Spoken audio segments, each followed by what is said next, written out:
प्रातः क्लास है 31 अक्टूबर 1965।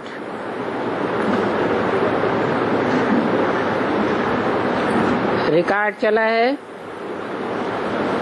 इस पाप की दुनिया से दूर कहीं ले चल। ये पंखा बंद कर दिया, ये वाला। बाप कहते हैं मीठे मीठे बच्चों ने गीत सुना और बच्चों की बुद्धि में ये बैठा हुआ है कि बरोबर ये पाप की दुनिया है। इस पाप की दुनिया में सब पाप करते रहते हैं और सबसे जास्ती पाप कौन सा करते हैं? सबसे बड़ा पाप है जो अपने बेहद के बाप को गालियां देते हैं कि कुत्ते बिल्ले कण कण में है।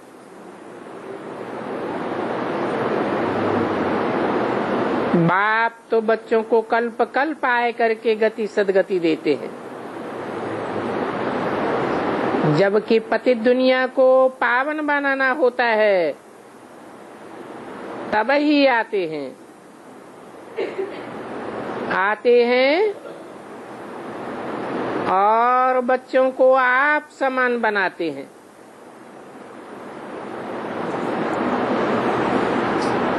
आप समान का मतलब क्या है?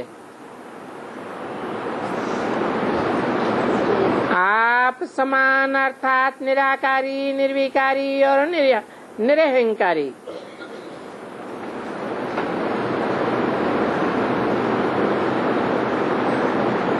बच्चों को मास्टर ज्ञान सागर बनाते हैं। बाप में कौन सा ज्ञान है? बाप में सारे सृष्टि चक्र का ज्ञान है और तुम बच्चे भी सृष्टि के ज्ञान को जानते हो। ये सारा सृष्टि चक्र कैसे फिरता है, ये ज्ञान बाप में है। इसीलिए उनको ज्ञान सागर कहा जाता है।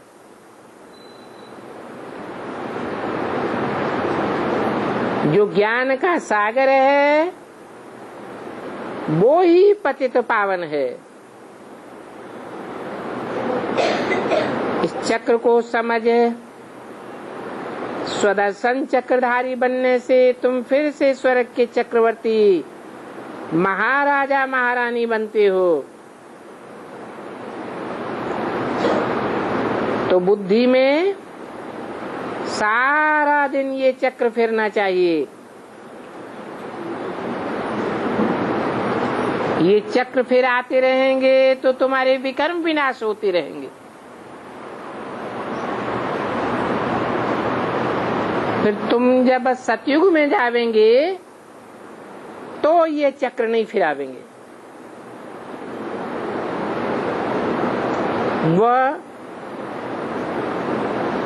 वो दुनिया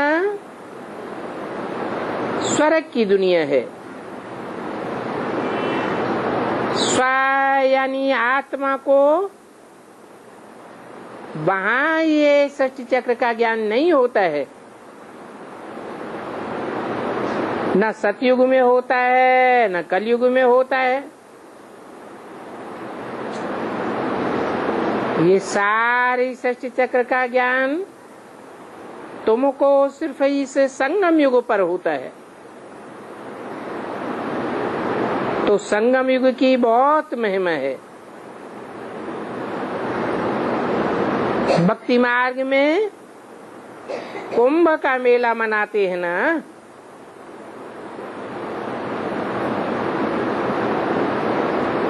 कुंभ,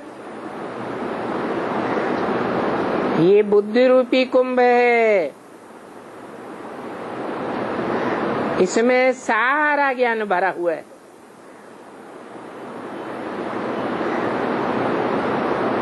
वास्तव में ये ज्ञान सागर और नदियों का मेला है। परमात्मा और आत्माओं का मेला है।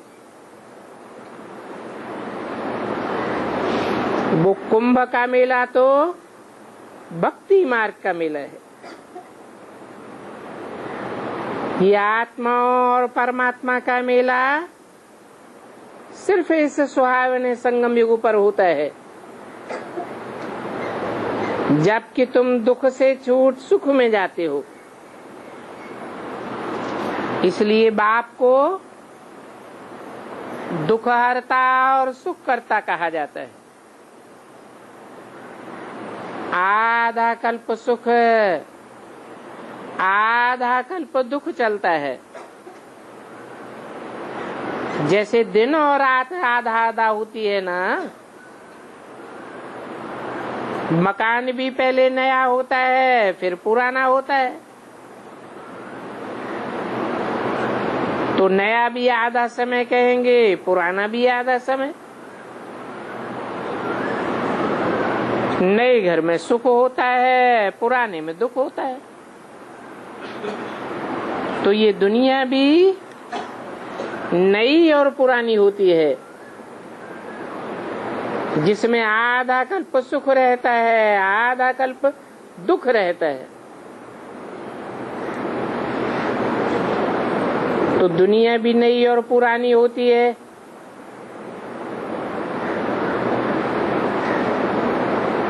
आधा कल्प सुख और फिर मध्य से दुख शुरू होता है। दुख से फिर सुख आता है। तो दुखधाम से सुखधाम कैसे बनता है और कौन बनाते हैं, इस बात को दुनिया भर में कोई नहीं जानते हैं। तो मनुष्य बेचारे घोर अंधियारे में। सतयुग को तो बहुत लंबा समय दे दिया है।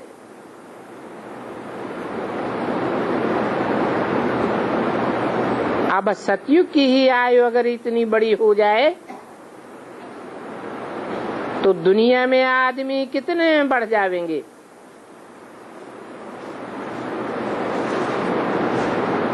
फिर वापस तो कोई भी नहीं जा सकते हैं।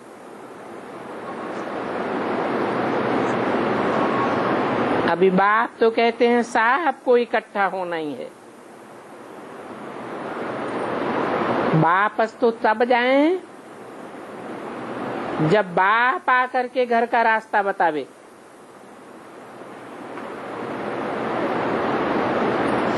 इतनी सब मनुष्य आत्माओं को बाप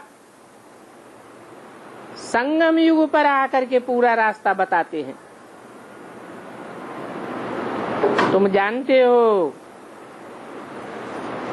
अभी हम 84 जन्मों का चक्कर लगाए कर आए हैं। सतयुग त्रेता में हमने कितने जन्म लिए, वहाँ कितने वर्ष कौन कौन राज्य करते हैं, ये सारा राज तुम्हारी बुद्धि में आ गया है। सतयुग में 16 कला संपूर्ण, फिर 14 कला, फिर उतरती कला हो जाती है। इस समय इस दुनिया में दुख बहुत है और दुख होता ही है पुरानी दुनिया में। सतयुग को नई दुनिया, कलयुग को पुरानी दुनिया कहा जाता है। अभी तो नई और पुरानी का संगम आया है।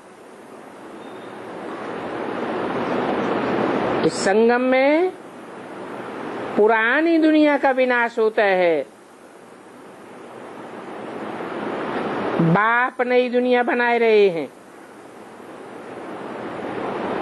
तुम पुराने घर से निकल कर जाए नए घर में बैठेंगे तुम कहेंगे हम इस नए घर के लिए पुरुषार्थ कर रहे हैं। पुरुषार्थ ये करते हैं कि हम नई दुनिया में जाए, ऊंचे पद पावे। तो बाप कहते हैं ऊंच पद पाने के लिए सिर्फ मुझे याद करो।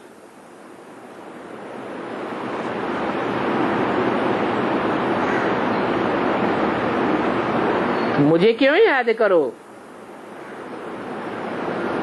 देखो, जैसे को याद करेंगे वैसे ही बनेंगे। ऊंचते ऊंच को याद करेंगे तो ऊंचते ऊंच बनेंगे, और नीच को याद करेंगे तो नीचे बनेंगे।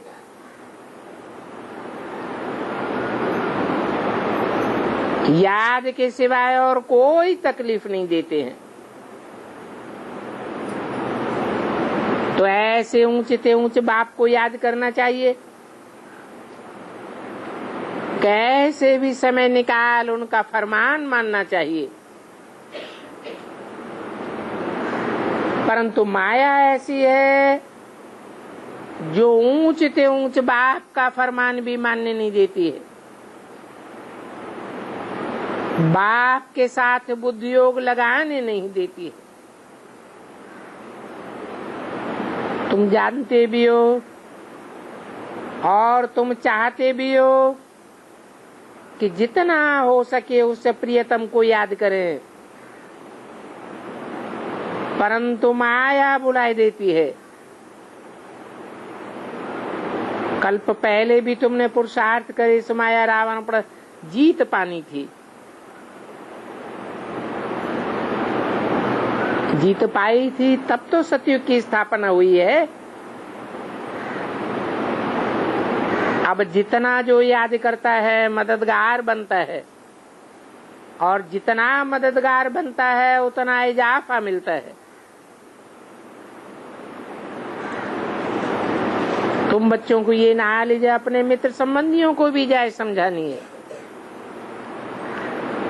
बोलो, निराकार परमपिता परमात्मा का फरमान है, मुझे याद करो तो मैं तुम्हारे सब दुख को दूर कर दूंगा।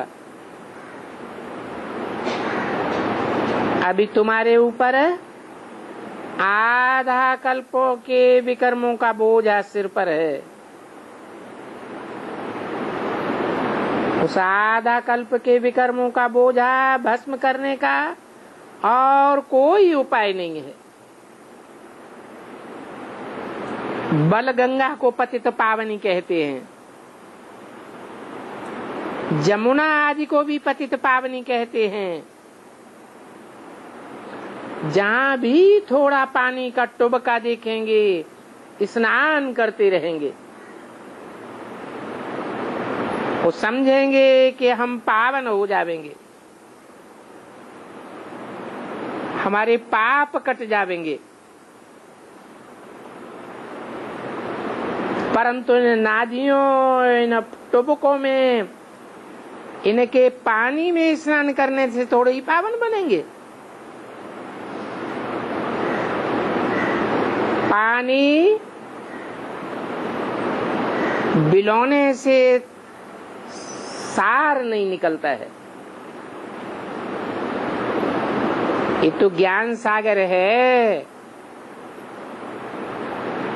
जिस सागर को मंथन करने से तुम सार निकालते हो। क्या सार निकालते हो? अपने 84 जन्मों के सार को पा जाते हो। तब कहेंगे कि तुम्हारे पाप कट गए। बाकी इन नदियों आदि के पानी से स्नान करने से पाप नहीं कट सकते हैं। ये स्नान करते करते तो तुम 63 जन्मों में पाप आत्मा बन पड़े। साधु संत आदि सब पाप आत्माएं हैं।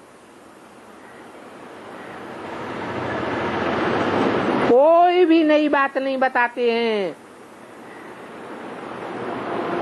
सब पुराना ज्ञान सुनाते रहते हैं, शास्त्रों का ज्ञान सुनाते रहते हैं।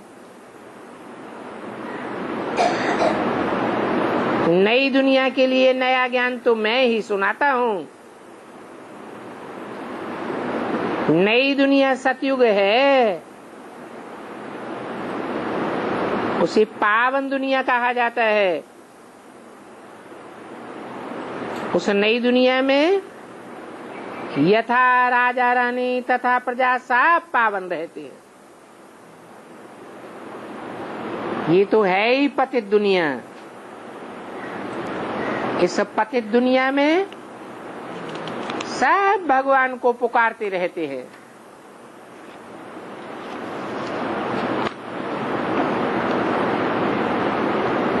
पुकारते इसलिए हैं कि मैं आए पावन बनाकर पावन दुनिया स्थापन करूं। परंतु पावन दुनिया सतयुग के सिवाय और कोई नहीं होती। वो सत्ययुग सत्य बाप ही आकर के स्थापन करते हैं। सिवाय बाप के कोई भी स्थापन नहीं कर सकता। क्यों नहीं कर सकता? क्योंकि इस कलयुगी दुनिया में सब झूठे हैं। एक बाप ही सच्चा है, जो सच बात सुनाए करके सतयुग स्थापन करते हैं। 31/10/65 की वाणी का दूसरा पेज। तो ये है नई दुनिया के लिए नया ज्ञान। ये नया ज्ञान देने वाला एक ही बाप है। बाकी तो सब पुरानी बातें सुनाते रहते हैं। और ये नया ज्ञान कृष्ण नहीं देता है। कृष्ण को पतित पावन नहीं कहा जाता। पतितों को पावन बनाने वाला तो जरूर बाप ही होगा। कृष्ण बच्चा कैसे पतितों को पावन बनावेगा?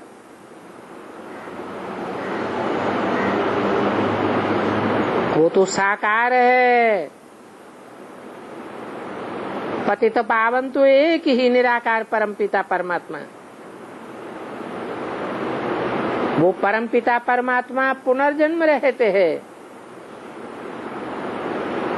और गीता में नाम डाल दिया है कृष्ण का। वो तो पूरे 84 जन्म लेते हैं। 16 कला बनते हैं, फिर कलाहीन बनते हैं, फिर कलाहीन को आकर के मैं ही 16 कला संपूर्ण बनाता हूँ।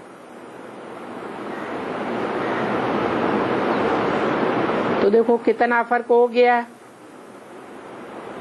कहाँ बनाने वाला रचयिता बाप और कहाँ रचना श्री कृष्ण।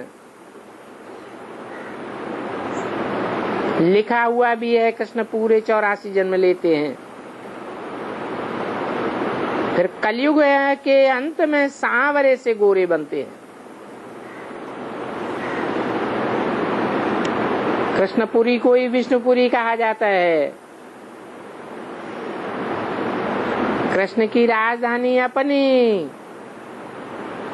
और राधे की राजधानी अपनी। कृष्ण सूर्यवंशी और राधे चंद्रवंशी।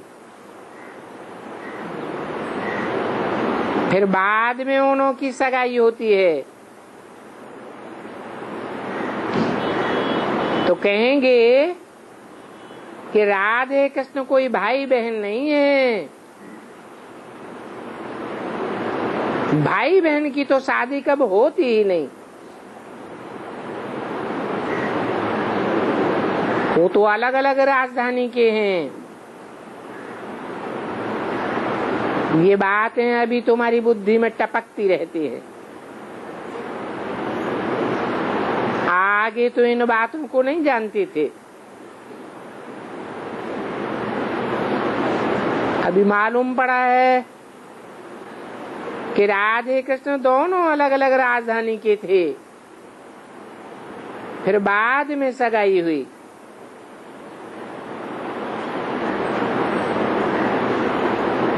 फिर वो ही लक्ष्मी नारायण बनते हैं।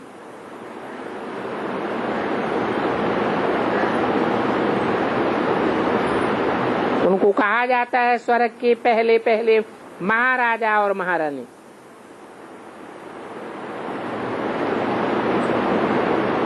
शहजादे और शहजादी अक्षर से वो भक्त लोग भाई बहन समझ लेते हैं। ऐसे तो प्रिंस प्रिंसेस राधे कृष्ण ही गाए हुए हैं।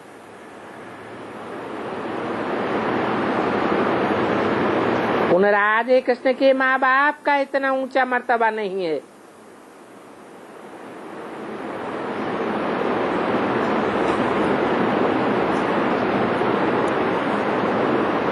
किन राधे कृष्ण का?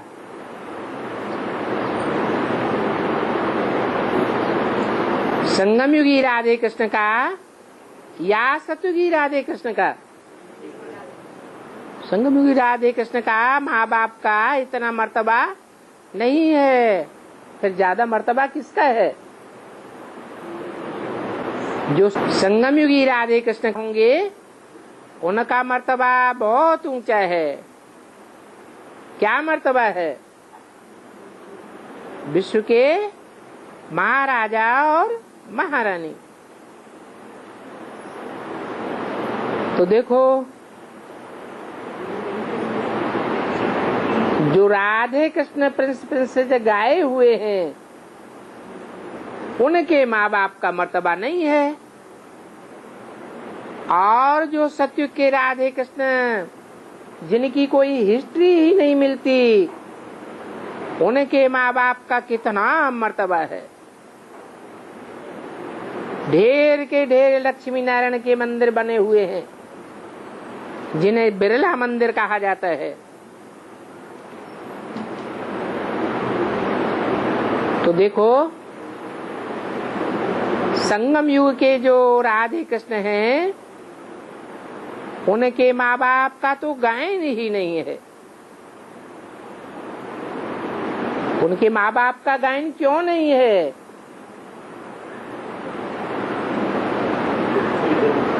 कोई कारण होगा। जिन्होंने जन्म दिया वो तो बड़े होने चाहिए ना, परंतु नहीं। राधे कृष्ण ने बहुत सर्विस की, इसलिए उनका बहुत नामाचार है। उनके माँ बाप जरूर कम पढ़े हुए हैं, इसलिए उनका नाम जैसे कि है ही नहीं। ये संगम युग की बातें हैं। ये राधे कृष्ण पहले नंबर में गए हुए हैं। कौन से राधे कृष्ण पहले नंबर में गए? संगम युगी राधे कृष्ण पहले नंबर में गए। पहले नंबर में महाराजा महारानी ये बनते हैं। बल जन्म माँ बाप से लिया। ये कौन से जन्म की बात है? हद के जन्म की बात है या बेहद के जन्म की बात है? जरूर प्रत्यक्षता रूपी जन्म की बात है, परंतु नाम माँ बाप का नहीं है। नाम इन संगम युगी राधे कृष्ण का है। ये बात बुद्धि में अच्छी रीति समझना है।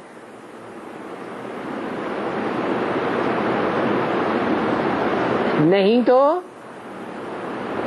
कम नॉलेज लेने वाले जो बेसिक के स्टूडेंट्स हैं, उनकी बुद्धि में क्या बैठा हुआ है? उनकी बुद्धि में बैठा हुआ है कि राधे कृष्ण जो सतयुग में जन्म लेते हैं वो ऊंच पद वाले हैं। तो जब यहाँ बैठते हो तो सुदर्शन चक्र फिराते रहो। इस चक्कर से पाप भस्म होते हैं, अर्थात रावण का सिर कट जाता है। ये सतयुग त्रेता का द्वापर कलयुग का चक्कर है। हम पहले देवता थे, फिर क्षत्रिय, वैश्य, शूद्र, अब फिर से ब्राह्मण बने हैं, फिर हम सो देवता बनेंगे। बाबा ने ओम का अर्थ भी समझाया है। ये ओम का अर्थ अलग है और हम सो का अर्थ अलग है, परंतु शास्त्रों में तो एक ही कर दिया है। वो समझते हैं कि ओम भगवान है, फिर हम आत्मा सो परमात्मा, परमात्मा सो हम आत्मा कह देते। अब ये तो उल्टा ज्ञान हो गया। बाप समझाते हैं ओम अर्थात हम आत्मा, आत्मा में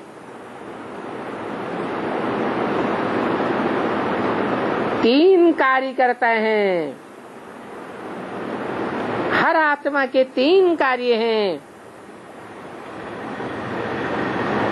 आ माने ब्रह्मा, जैसे ब्रह्मा नई सृष्टि की स्थापना करता है, तो हर आत्मा अपने सद्गुणों की स्थापना करती है।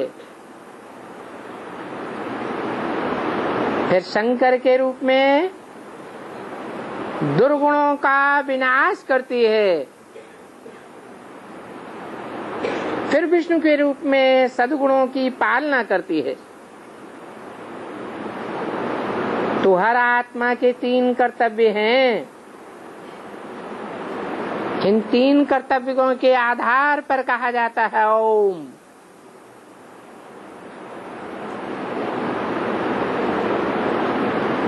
तो हम परमपिता परमात्मा की संतान आत्मा हैं। मैं भगवान, ये कोई ओम का अर्थ नहीं है। हम आत्मा तो निराकार हैं, तो हमारा बाप भी निराकार है। साकार बाप, साकार शरीर का बाप है। आत्मा का बाप निराकार है। तो हम परमपिता परमात्मा की संतान हैं। तो हमको ऊंचे से ऊंचे राजधानी जरूर चाहिए। वो ऊंचे से ऊंचे बाप हमारा ऊंचे से ऊंचे बाप है। वो बाप हमको स्वर्ग का वर्षा देने आए हैं।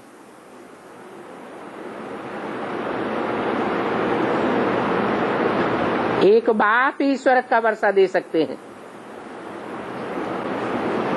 क्यों? इब्राहिम, बुद्ध, क्राइस्ट आदि भी तो बाप हैं। बड़ी बड़ी जनरेशन के बाप हैं। वो वर्षा क्यों नहीं दे सकते? वो इसलिए वर्षा नहीं दे सकते कि वो सदैव स्व स्थिति में टिकने वाले नहीं हैं। हमारा बाप जो ऊंचे से ऊंचे बाप कहा जाता है, वो सदैव स्व स्थिति में टिकने वाला है। तो जो सदैव स्वस्थिति में टिकने वाला है वो ही स्वर्ग की रचना कर सकता है। नाम ही है स्वर्ग। स्व माने आत्मा, ग माने गया, अर्थात आत्मा की स्थिति में गया। परंतु आत्मा की स्थिति में ले जाने वाला कौन है? वही आत्मा की स्थिति में ले जाता है जो सदैव स्वयं आत्मा की स्थिति में टिकता है।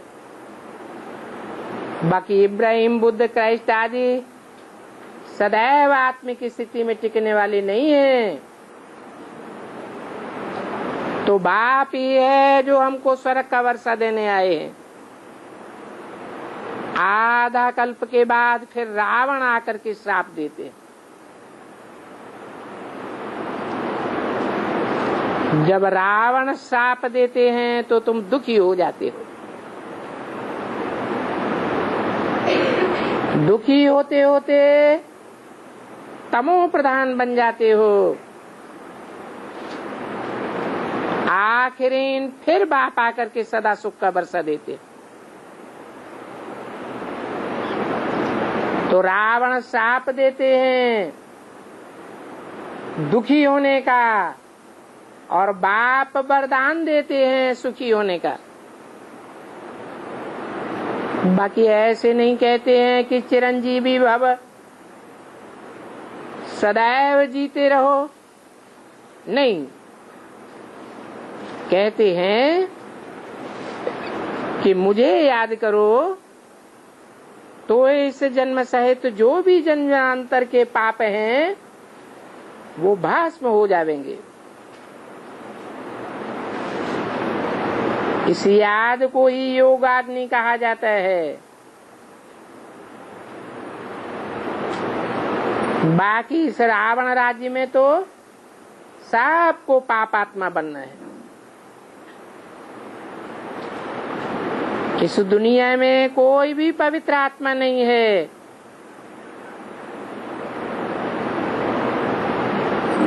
पतित और पावन आत्मा ही बनती है।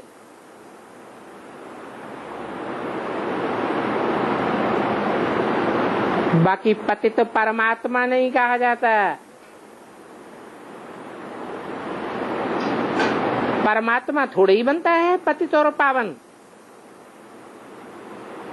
वो तो सदैव पावन है।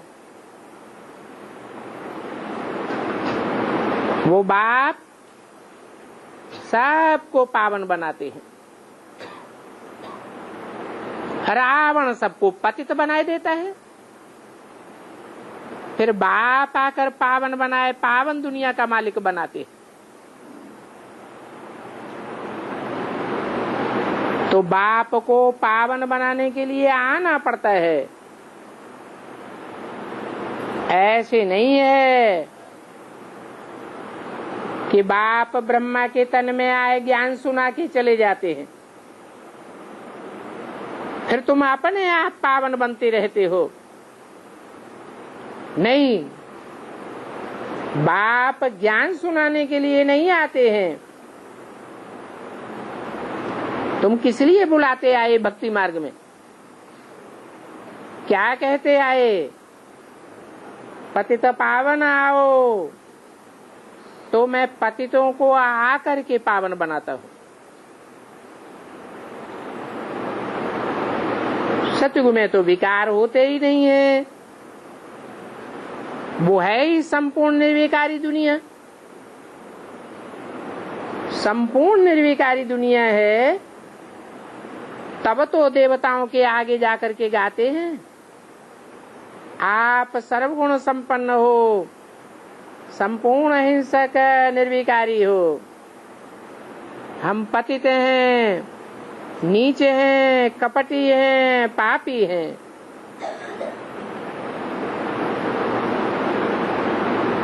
ये देवताओं की मूर्तियों के आगे जाकर के महिमा गाते हैं।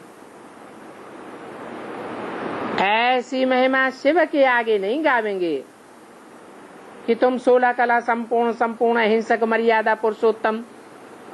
अहिंसा परमो देवी देवता हो।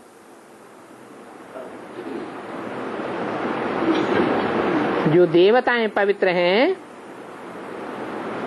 वो ही देवताएं फिर अपवित्र भी बनते हैं। मैं तो एवर प्योर हूं,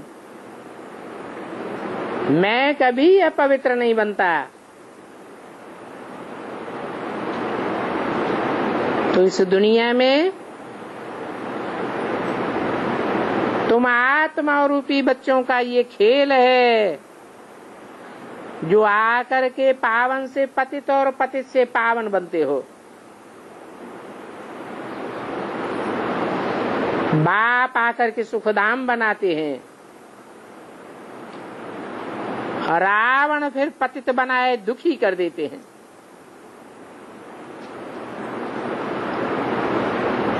शिव को कहते ही हैं बाबा, वो बाप है ना, हम शालिग्राम हैं। रुद्र पूजा जब करते हैं तो एक बड़ा लिंग बनाते हैं, बाकी छोटे छोटे शालिग्राम बनाते हैं। ये किस समय की यादगार है?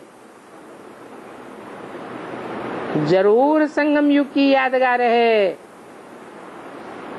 जिस एक मुकर्रर रथ में परमात्मा बाप प्रवेश करते हैं, उसी की यादगार है महिमावंत।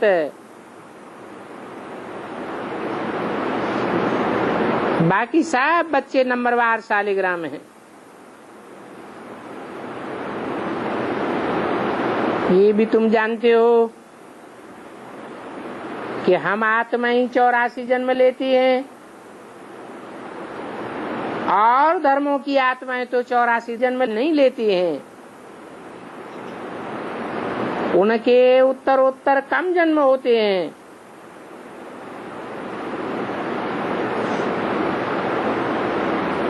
जो धर्म जितनी देर में आवेगा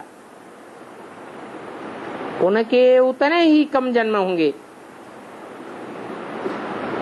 जो बाद में आते हैं कम जन्म लेते हैं। तो और धर्म तो आते ही बाद में हैं।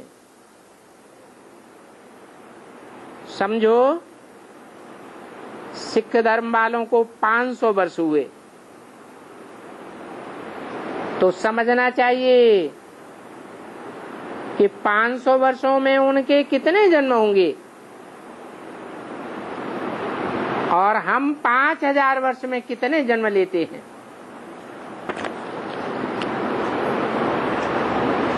ये बातें बाप बैठ समझाते हैं।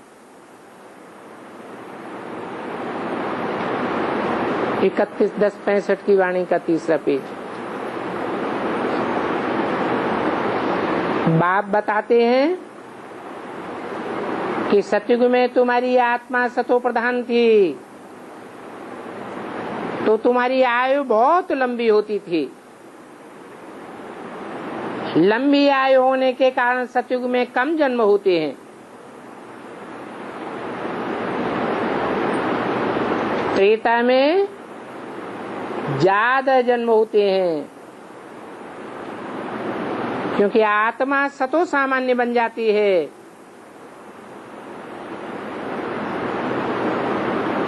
तो जल्दी जल्दी शरीर छोड़ना पड़ता है। त्रेता में 12 जन्म, सतयुग में 8 जन्म। फिर भी जन्म मरण कम कहेंगे। जब द्वापर शुरू होता है तो जन्म मरण की दर बढ़ जाती है। द्वापर से पतित बनते हो तो डबल जन्म हो जाते हैं।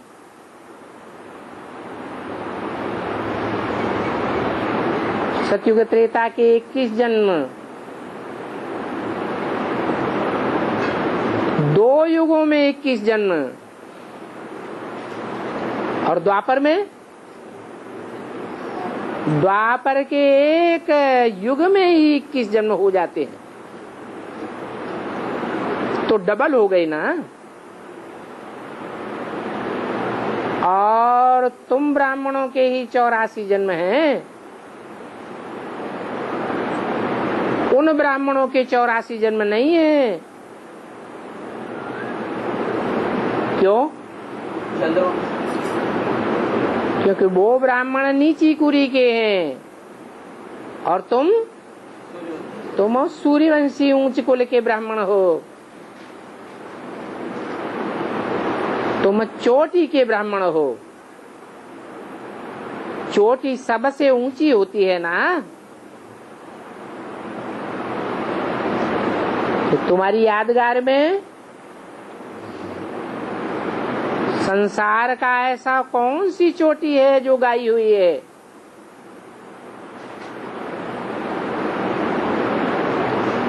एवरेस्ट चोटी, एवरेस्ट। तुम पूर्वी सभ्यता स्थापन करने वाले हो, वो पश्चिमी सभ्यता स्थापन करने वाले हैं। और ये ऊंच से ऊंच सभ्यता जो देव आत्माओं की सभ्यता है, वो संगम युग में ही स्थापन होती है। ये ब्राह्मणों का छोटा सा युग है, परंतु ये बहुत कल्याणकारी युग है। इस युग में आत्माओं का जितना कल्याण होता है, उतना कल्याण और कोई युग में नहीं होता। क्यों? और युगों में इतना कल्याण क्यों नहीं होता है? इस युग में बाप मिलते हैं। क्योंकि इस युग में परमपिता परमात्मा आते हैं, और युगों में परमपिता परमात्मा बाप नहीं मिलते। बाप का नाम ही है शिव। शिव अर्थात कल्याणकारी। तो यहाँ संगम पर ही तुम्हारा कल्याण होता है। और युगों में कल्याण क्यों नहीं कहेंगे? क्योंकि बाप नहीं है। नहीं, और युग में आत्मा नीचे उतरती रहती है।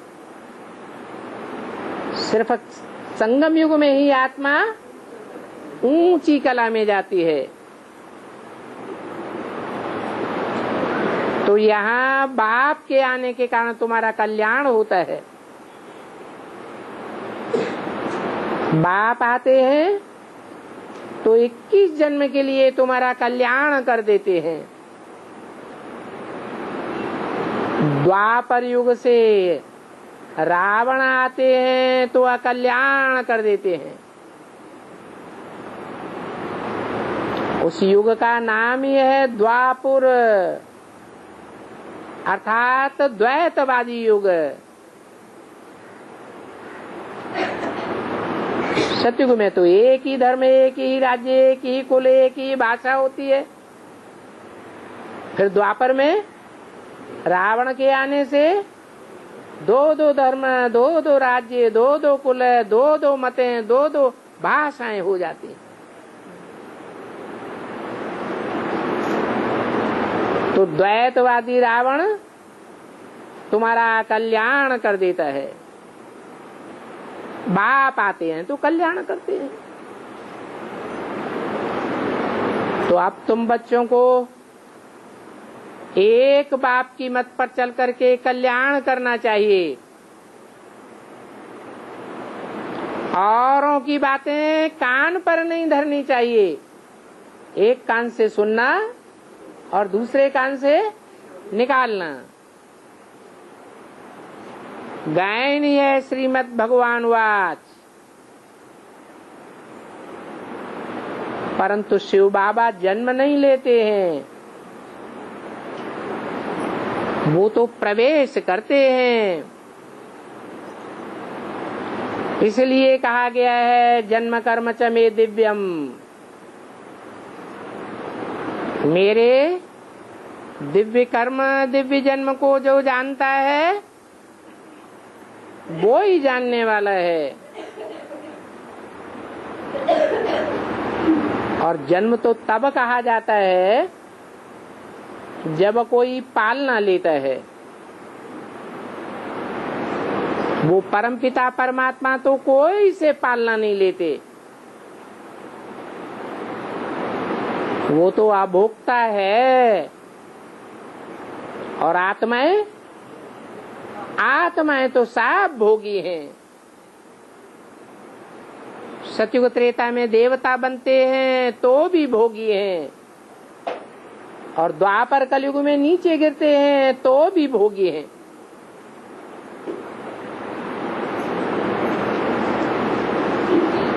वो परमपिता परमात्मा तो तुमसे खाना पीना भी नहीं लेते, सिर्फ तुमको कहते हैं कि मेरी मत पर चलो, स्वर्ग के तुम मालिक बन जाओ। मुझे तो मालिक नहीं बनना है, मैं तो अभोक्ता हूँ। तो ये बात समझना चाहिए, ये बात बुद्धि में बैठनी चाहिए कि ये ऊंचते ऊंच बाबा ही हमको समझाए रहे हैं, और आत्माएं तो सब भोगी हैं। बड़े से बड़े धर्म पिताएं भी भोगी हैं, एक परमपिता परमात्मा ही अभोक्ता है। परंतु इन बातों को तुम आत्माएं ही समझती हो। वो विधर्मी आत्माएं इन बातों को नहीं समझती। ये भी जानते हो कि आत्मा ही बैरिस्टर व इंजीनियर आदि बनती है। आत्मा कहती है मैं फलाना हूँ, डॉक्टर हूँ, ब्राह्मण हूँ, राजा हूँ। ये किसने कहा? आत्मा नहीं कहा। मैं आत्मा सो देवता था, फिर हमने 8 जन्म लिए, फिर हम क्षत्रिय बने, तो 12 जन्म लिए, फिर द्वापर से मैं आत्मा पतित बनती हूँ। तो बाप कहते हैं बच्चे अब तुम आत्मा अभिमानी बनो। द्वापर से तुम देह अभिमानी बने तो पतित तमो प्रधान बन गए, अब आत्मा अभिमानी बनेंगे तो फिर से सतयुग में देवता बन जाएंगे। ये समझने की बात है। आत्मा कहती है हम सतयुग में थे तो महान आत्मा थे, अब कलयुग में आए हैं तो महान पापात्मा है। इस दुनिया में कोई भी साधु संत आदि महान आत्मा नहीं है। सबसे महान कौन है? एक ही परमपिता परमात्मा इस दुनिया में सबसे महान है।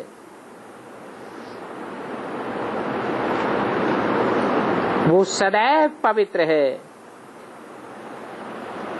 इवर प्योर है। पतित से पतित कामी कांटे में आता है, ऐसे का संग करता है तो भी पावन है।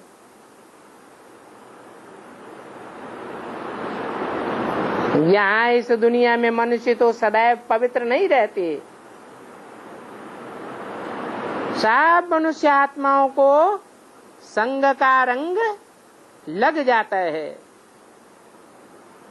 मेरे को तो कोई के संग का रंग नहीं लगता।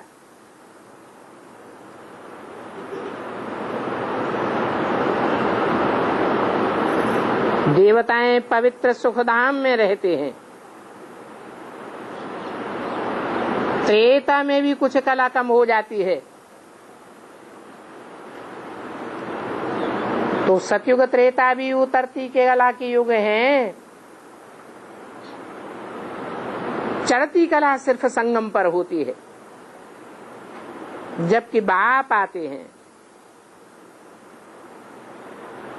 जब बाप आते हैं,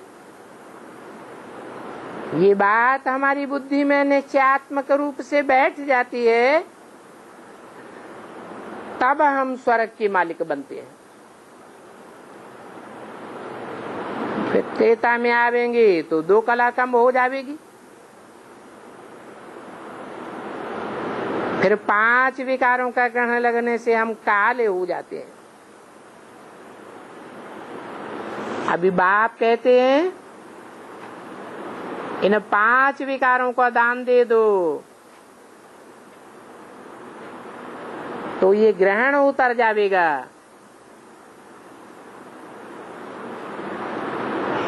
फिर तुम सतयुगी संपूर्ण देवता बन जावेंगे। ऐसा बनने के लिए पहले पहले देह अभिमान छोड़ो। देहभान छोड़ेंगे तब ही आत्मिक स्थिति में टिकेंगे।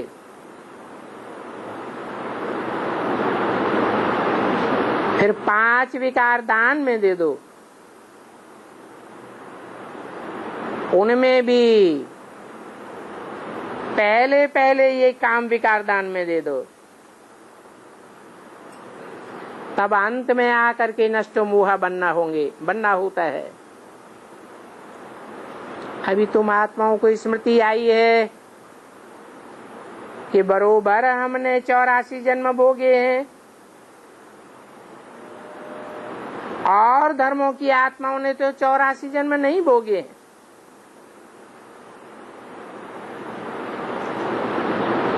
द्वापर से और धर्मों की आत्माएं नीचे उतरती आई हैं। उनके संग के रंग में आने से हम देव आत्माएं भी दुखी हो गई। अब इस दुनिया में सब दुखी हैं।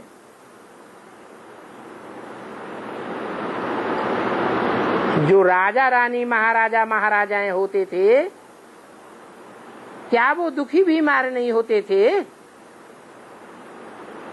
ये भी दुख हुआ ना। तो ये है ही दुख की दुनिया, ये रावण की दुनिया है। सतयुग त्रेता है सुखधाम, जो बाप आकर के स्थापन करते हैं। तो ऐसा सुखधाम बनाने वाले बाप की श्रीमत मानना चाहिए ना। जो बेहद के बाप की मत को न माने, उनको महान कपूत कहा जाता है। कपूत बच्चे को बाप से क्या वर्षा मिलेगा? सपूत बच्चे वर्षा अच्छा पा सकते हैं। उनको सपूत बच्चे कहेंगे, जो खुद पवित्र बनते हैं और औरों को भी पवित्र बनाते हैं।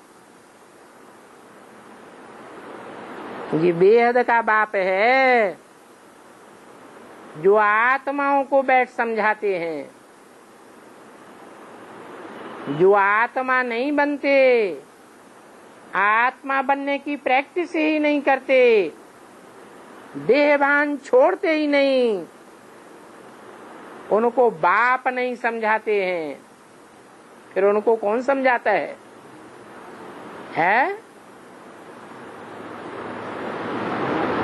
कौन समझाता है उनको?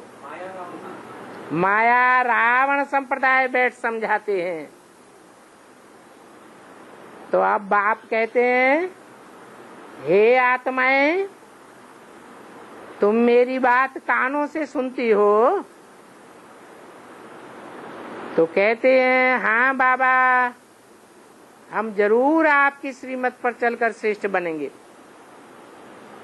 ऊंच ते ऊंच भगवान है, तो जरूर पद भी ऊंचे से ऊंचे देंगे। स्वर्ग का वर्षा देते हैं आधा कल्प के लिए। जो लौकिक बाप जन्म बाई जन्म होते आए हैं उनसे तो हद का वर्षा मिलता है, अल्पकाल का सुख मिलता है। कलयुग में है ही कागविष्टा समान सुख।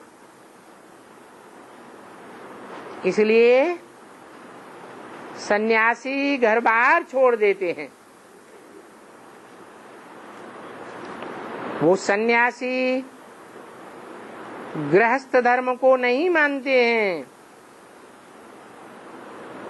तुम तो जानते हो कि पवित्र गृहस्थ धर्म सतयुग में होता है। इस पढ़ाई से ही हम विष्णुपुरी में जाते हैं।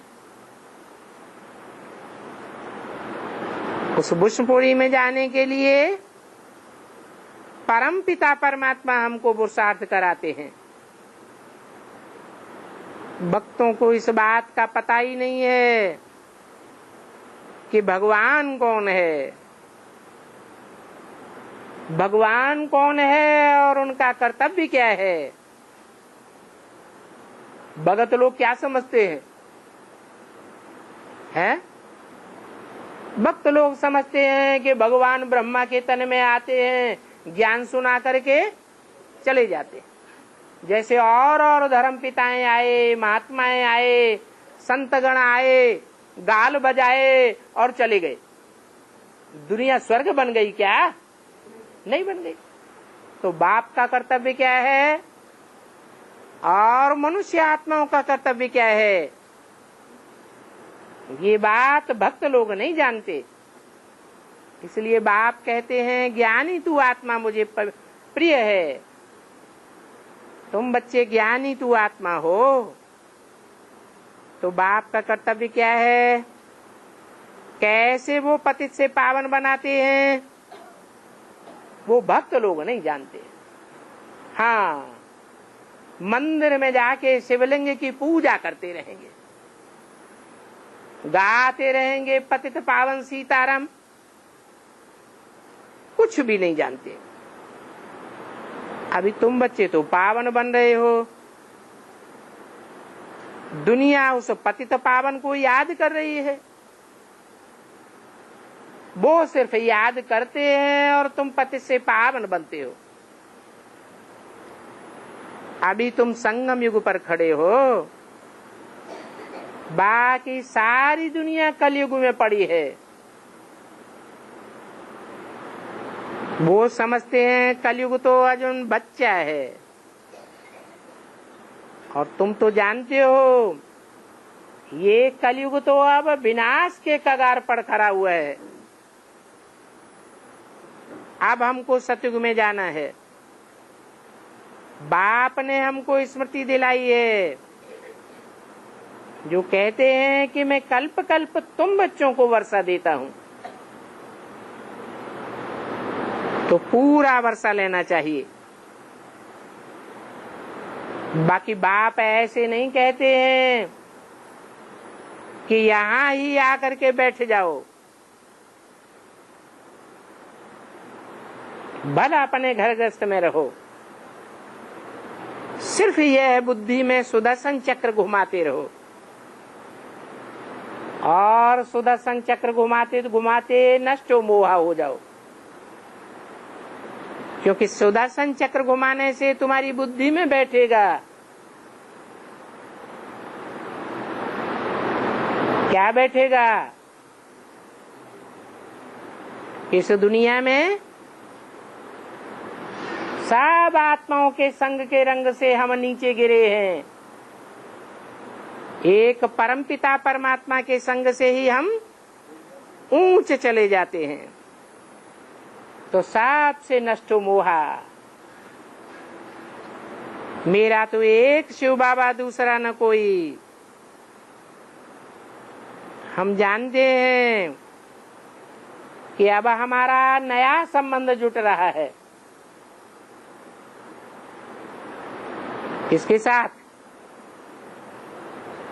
एक परमपिता परमात्मा के साथ, वो ही हमारा सर्व संबंधी है। तो और पुराने संबंधों से ममत्व मिट जाना चाहिए। नई दुनिया, नई राजधानी से ममत्व रखना है।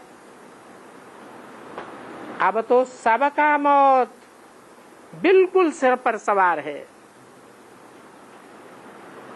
तैयारी होती रहती है। सतयुग में कब अकाली मृत्यु नहीं होती है। सर पे एक पुरानी खल छोड़ नहीं ले लेते हैं ना, तो तुम जितना बाप को याद करेंगे उतनी तुम्हारी बड़ी कमाई हो जाएगी। सारा मदार तुम्हारी याद पर है। अच्छा, बच्चों को याद, प्यार और गुड मॉर्निंग।